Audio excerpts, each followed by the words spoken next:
Thank you for joining us. Before we get started on today's episode, just a quick reminder to please smash the like button in the bottom right corner and subscribe to Locked On Senators so you can be the first to know when new content arrives. The best way to help us grow is to comment on the video as well. So let us know if this is a player you want the Sens to draft or you think they should stay away from, and let us know why as well. This is one of 64 draft profiles that we're producing, so let's get into it.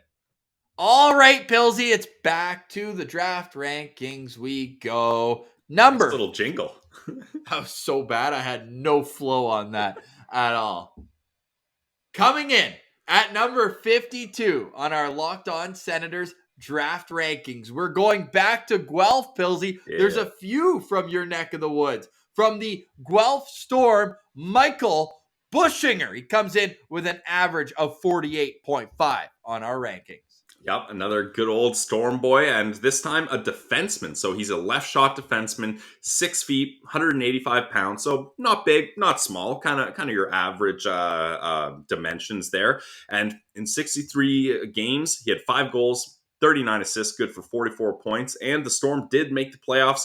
Not their best showing, but he did get 3 points in 5 games. And the Guelph Storm were happy that they found a defenseman to kind of take over since Ryan Merkley left. They didn't really have an offensive-minded guy to kind of man the power play and things like that. But Buchinger, he was their top defenseman in points on the Storm, ahead of Daniil Chayka. You may remember the Vegas Golden Knights pick of a little while ago, and he was 5th overall on the team. And I mentioned his excellence on the power play, Ross. 19 of those 44 points were on the power play. So He's a guy that if you're looking for someone to take over a top unit, you might be looking at Buchinger. 100%. And he's a guy who his skating's unbelievable. And we're noticing that more and more, not only with all players, but especially these offensive-minded defensemen. He's effortless out there. Just looks like he's gliding, but still going at such a high rate of speed. And you mentioned the power play. 19 of his points on the power play is a huge bonus to have on there. I still think the next defenseman we're going to talk about today probably gives you a bit more on the power play, but I love this kid's work ethic. I love his defensive work rate where he's always grinding out. If there's a loose puck in the corner and he has a chance to win it, every highlight I see, he's going in and he takes the man first, kind of uses his back to shield the puck, and then 2 strides, bang, bang, bingo, bango, bongo, and he's skating out with the puck. So he's a guy who I think his work rate is going to get him to the next level. And to me, he's a guy where if it's your 2nd or 3rd pick in the draft, you're like, okay, I think that this guy would really help our depth. I think he's basically what I'm saying. I think he's a few years away still, but there is certainly some potential here. I love the type of defenseman he is. I just think around this part of the draft, Pillsy, we're seeing a lot of offensive defensemen. So there is going to be competition among those teams who are looking for an offensive-minded defenseman.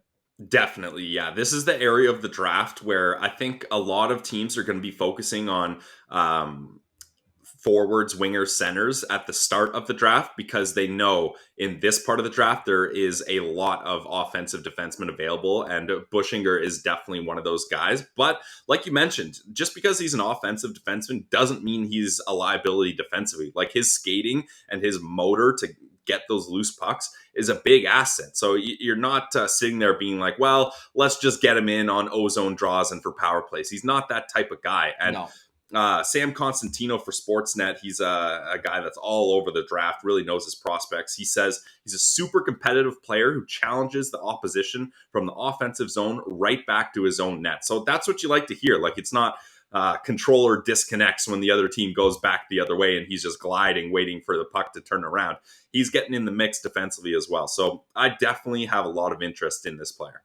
Craig Button has him ranked 39th on his list. Bob McKenzie has him 58th on his list, but he's not ranked on any of our other scouting entities. Scott Wheeler did have him as an honorable mention. If you want to know how our ranking system works, you can go check out our video on our playlist on YouTube. But Pills, you know what really gets me kind of curious about what his development could take at the next level is this is a guy who in his last year of minor hockey had 13 points in 31 games, only 6 goals. So to me, it's kind of strange for a guy to step up to the next level and have the offense improve at a point per game type thing, where it's just kind of like, what was going on there? Was he playing more defensively sound against his own teammates, focusing more, I should say, on the defensive side of the puck, and then put in better situations? I'm curious to see what his draft plus one season is going to be, as we'll pull up here his elite prospects in just a moment. But what's the one area that you think he needs to work on most to get to the next level?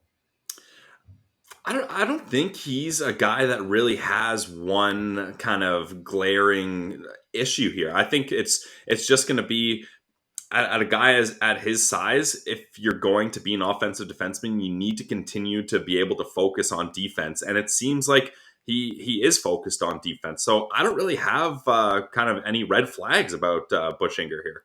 Got to get bigger and stronger is basically what you're saying. Guess. Hey, yeah, that's kind of it. And I'm interested in him for the Sens though, Ross, because we just did our depth chart, and all of the kind of top left shot guys, they've already graduated to the NHL. So yep. I think if you're looking at kind of reloading the prospect pipeline, Michael Buchinger would be a perfect guy that, like you mentioned, he's probably a couple years away. I think the unfortunate thing is all of these OHL prospects, when you lose a year of development, it's going to push you back. I think all of them are going to be a year away, other than the top guys, first rounders. So that's going to be a common theme probably. Yeah, he had 44 points in 63 games, as we mentioned. He is a April 25th, 2004 birthday from Markham, Ontario. So that's Michael Buchinger. How many Sens stars are you giving him? You said you like the fit, but what out of 5 stars? I give him 3.5 out of 5. I think he's someone that if he's still around for the Sens later second round pick, I would take a look at him if they haven't already got a left shot defenseman with that first second rounder.